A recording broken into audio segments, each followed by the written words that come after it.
I just got off a call with the founder. He's been running his company for 4 years. Four. And he's still doing the same thing he did in year one. He's still explaining himself. You know what that means? You know what that actually costs? He's on discovery calls, as if he's the one who needs to discover something. Talking to strangers for 45 minutes, giving away his strategic thinking, mapping out their problems, building their goddamn solutions for them for free. And then he sends a proposal, and then he waits, and then maybe they buy. Or maybe they just take his blueprint and go find someone cheaper. Or maybe they need to run it by their team. Or maybe they just disappear into the void, taking his time, his energy, and his strategic IP with them. And here's the part that actually makes me physically uncomfortable. He told me proudly that his conversion rate is improving. Do you see what's happening here? Do you see the insanity? He's not measuring what matters, he's measuring his ability to convince people who aren't convinced. He's measuring his persuasiveness, not his pipeline architecture, not his pre qualification mechanics, not his load to decision latency. If you have to convince someone, you are already lost. Let me explain something about how real enterprises buy.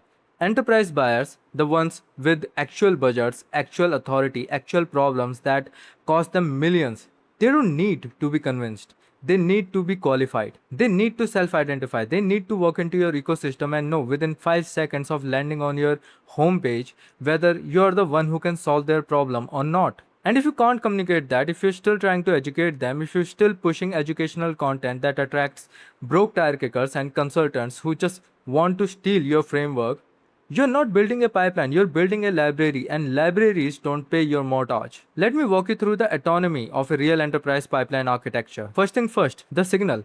Your homepage, your LinkedIn presence, your entire digital footprint, it must send a signal so powerful, so unambiguous, so obviously not for the corporate slaves that the only people who stay are the ones who have some skin in the game. If a middle manager lands on your page and feels comfortable, you failed. If a corporate drone watches your content and doesn't feel slightly attacked, you've failed. Your homepage should be a filter, a gate, a fucking anti-craft gun pointed at the helicopter full of tourists.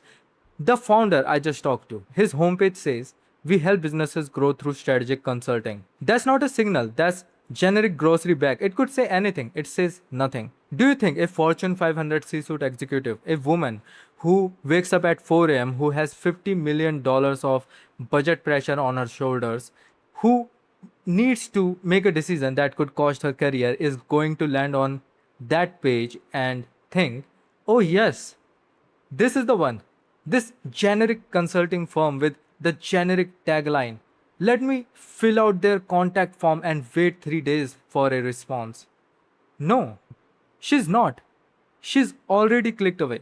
She's already found someone who speaks her language, someone who's not trying to sell her, someone who's challenging her, because that's what real buyers respect. We are not pitching, we are not selling, we are validating, we are giving permission for the self qualified to select. Second, the compression. Here's where it gets uncomfortable for most founders. Most people think enterprise sales means long cycles, multiple stakeholders, 6 months of meetings, discovery phases. That's not enterprise sales, that's cowardice. That's what happens when you don't have enough signal in your brand to force a decision. Let me explain. When your brand is strong enough, when your positioning is so sharp, so undeniable, so obviously the answer for a specific type of buyer, the decision becomes compressed into a 5-second window. They land on your page, they recognize themselves in your words, they feel the problem you're describing in their bones, they see the solution you're offering, they click your pricing button. 5 seconds. Not 5 months, not 5 calls, 5 seconds. This is what I mean by load to decision latency. How fast can someone land on your page and make a decision about whether you're the solution to their problem? If it takes more than 5 seconds, your pipeline is leaking. Here's the question that usually makes founders uncomfortable. What does your homepage say to an enterprise buyer in the first 3 seconds? Not what it shows, not what it looks like. What does it say? Because if the answer isn't some version of, we are the only ones who can solve this specific problem, then you're not building architecture, you're building decoration, and decoration doesn't close 7-figure deals. Third, the qualification mechanism. This is where the most founders panic. They are terrified of putting fiction in their pipeline. They want to make it as easy as possible for people to reach out. They want to remove barriers to entry. You know who taught them that? Consultants, corporate consultants, people who have never built anything but love to sound smart about customer experience.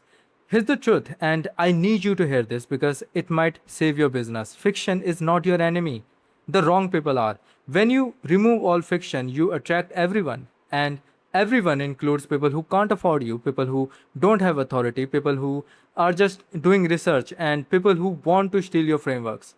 When you add friction, strategic, deliberate friction, you filter out the noise and attract only the people who are ready to act. Think about it like this: if I put a sign on my door that says free consulting, walk ins welcome, who shows up? Right, people with free time, people who want something for nothing, people who don't have budget, don't have urgency, don't have authority. But if I put a sign that says by invitation only, vetted founders, $1,200 minimum qualification, suddenly, the people who knock are serious. I watched a founder recently completely transform his business in 3 months. He did exactly one thing: he stopped giving away his strategic thinking for free. That's it. That was the entire invitation. He stopped doing free consultation. He stopped sending sample proposals. He stopped educating tire kickers who were never going to buy. Instead, he created a pipeline architecture that did the qualification before he ever opened his mouth. His homepage said, "We work exclusively with founders who have at least $2 million in revenue and are ready to implement within 30 days. If that's you, click here." Notice what he didn't say. He didn't say, "Let's talk about your challenges." He didn't say, "We'd love to learn about your business." He said, "We only work with X. If that's you, do Y." And the people who clicked, the ones who self qualified, they already made the decision, they already committed. They were basically saying, "Yes, I match the profile, I'm ready. Tell me how much." That's the difference between convincing and validating. Convincing is trying to make someone who doesn't fit. Validating is providing a clear path for someone who already fits to take action. Fourth, the price signal. This one going to hurt some feelings. I'm going to say something that might make you uncomfortable. If you don't have pricing on your website, you're not ready for enterprise clients. I know. All the experts say never show your pricing, you'll lose negotiating power. Those experts are wrong, and they've never sold to real enterprise buyers. Here's what happens when you do show pricing, especially premium pricing. The broke tire kickers leave immediately. They don't waste your time. The serious buyers stick around because they know what they're looking for and they know the price signals value. You start getting inquiries that sound like, "I saw your pricing, I'm ready. How do we get started?" That's the dream, isn't it? No pitching, no selling, just validating. And here's where the architecture gets really interesting. I want you to imagine your homepage, not the one you currently have, the one you should have, the one that makes the right person feel seen, like you're speaking directly to their specific pain. And the wrong person feel uncomfortable, like they're not welcome here, like this isn't for them. Now imagine what happens when that homepage meets the right buyer. A buyer who's been dealing with wrong agencies, who's been burned by a consultant who promised the world and delivered nothing, who's sitting on a problem that's costing them six figures a month. They land, they read, they feel in 3 seconds, maybe less, and they have a thought, a single thought that changes everything. This is the one. These people get it. That's not marketing, that's gravity. That's what happens when you build architecture instead of decoration.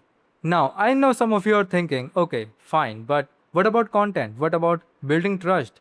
Don't I need to prove my expertise before someone will pay premium prices? You're about to find out why educational content is a trap and why the founders who create weapons instead of lessons are the ones who win. But I think I've said enough for now. I've got more to say, a lot more, about why your content strategy is probably making you look desperate, about why thought leadership is a corporate scam, about how to build a trust loop that doesn't rely on you constantly begging for attention. But I'm going to save that for the next one. Or maybe you'll just DM me. I mean, that's what the founders do when they realize they've been doing it wrong for too long. It's happened before, it will happen again. Build your architecture, filter your audience, change what you're worth, and if you don't know where to start, well, you know where to find me.